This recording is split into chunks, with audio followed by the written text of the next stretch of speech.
देखो दोस्तों, सरल ब्याज का अगला टाइप वाला क्वेश्चन, किसी राशि का 4 वर्ष का सरल ब्याज, 4 वर्ष का सरल ब्याज कितना दिया हुआ है, 800 रुपये दिया हुआ है। तो 1 साल का ब्याज कितना हो गया, 200 रुपये हो गया। यदि अगले 6 वर्षों के लिए मूलधन को 5 गुना कर दिया जाए तो कुल कितना, 10 वर्षों में कुल कितना ब्याज देना पड़ेगा उसको। इधर देखो कि 4 वर्षों का ब्याज कितना था, पहले 800 रुपये, मान लो 1000 रुपये है, 1000 रुपये मान लो, 1000 रुपये का ब्याज कितना दे रखा हो 4 वर्षों में, 800 रुपये। ठीक है क्या, ये 4 वर्षों का है। तो 1 वर्ष का कितना होगा उसका, 1000 रुपये का 1 वर्ष का ब्याज कितना हो गया उसका, 200 रुपये हो गया। ठीक है क्या, हो गया। अगर इसको 5 गुना कर देता हूँ, मूलधन 5 गुना हो जाएगा, 1000 का ही 1 साल का 1 वर्ष का कितना हो रहा है ब्याज, 200 रुपये। तो 5 साल 5 गुना कर दिया 1000 रुपये को, तो कितना ब्याज हो जाएगा टोटल, कितना ब्याज हो जाएगा उसका टोटल, 5 का 1000 रुपये, 200 गुना 5, मतलब 1 साल का ब्याज कितना है उसका सरल ब्याज, 200 रुपये। तो 5 गुना मूलधन 5 गुना हो गया तो उसका ब्याज भी 5 गुना हो जाएगा। ठीक है क्या, तो 1 साल का कितना ब्याज हो गया, 5 गुना करने के बाद 1 साल का ब्याज कितना हो गया उसका, 1000 रुपये। ठीक है क्या, तो 6 सालों का कितना हो जाएगा,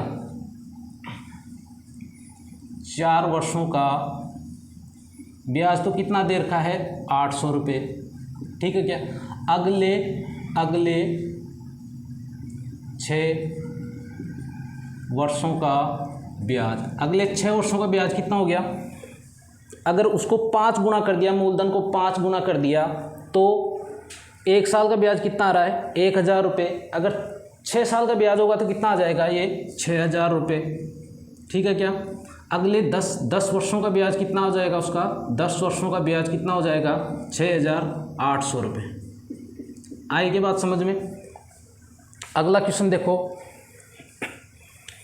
कोई ऋण 100 रुपये की दर से, ये किस्तों वाला क्वेश्चन है जो सरल ब्याज से दी हुई है, 10% की दर से 4 वार्षिक किस्तों में कुल पैसे कितने दे चुका है वो, 2300 रुपये दे चुका है। यदि किस्त समान वार्षिक हो तो प्रत्येक किस्त की राशि बताओ, प्रत्येक राशि कितनी होगी। अपन मान लेते हैं किस्त,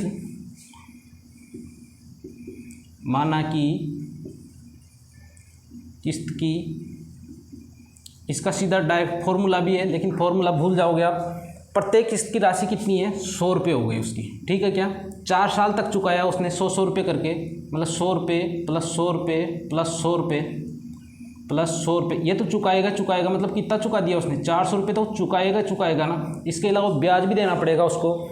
कोई भी राशि है 1 साल का, तो ब्याज वो क्या है, पहले ले लेता, उसका कोई ब्याज नहीं लगता, उसका किस्त ऐसे कैसे 100 रुपये है तो 100 रुपये की किस्त वैसे की वैसे चली जाती है। ठीक है क्या, बाकी 3 साल की ब्याज लेता है, मतलब इसी 100 रुपये का 3 साल तक रहेगा, नहीं तो 4 साल तक रहेगा, मतलब 3 साल तक तो कितने रुपये देगा, 10 रुपये 10 रुपये 10 रुपये करके 30 रुपये दे देगा 3 साल तक। तो प्लस कितना ब्याज देगा, इस 100 रुपये का कितना ब्याज देगा, इसका 2 साल तक रहेगा, वो 100 रुपये दे देगा, प्लस ये 100 रुपये कितने साल तक रहेगा, 1 साल तक, सॉरी ये 10 रुपये देगा।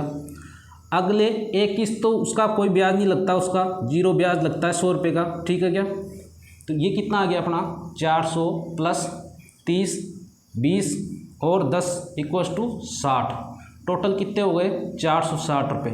460 रुपये कब हुए उसके, 460 रुपये कब हुए, 460 रुपये कब दिए उसने टोटल, जब उसकी 100 रुपये की किस्त थी। अगर 100 रुपये किस्त थी, उसने कितने पैसे चुकाए 4 सालों में, 460 रुपये। लेकिन वो क्या कह रहा है, उसने कितने पैसे चुकाए, उसने चुकाए हैं 2300 रुपये। 2300 रुपये चुकाएगा तो कितनी किस्त बन जाएगी उसकी, 100/460 इंटू 2300, 5, मतलब कितना आ गया उसका, 500 रुपये की पर किस्त, पर साल में पर वार्षिक किस्त कितनी चुकाएगा वो, 500 रुपये। अगर 2300 रुपये उसने टोटल दिए तो किस्त कितने की थी उसकी, 500 रुपये की किस्त थी। ठीक है क्या, थैंक यू, धन्यवाद।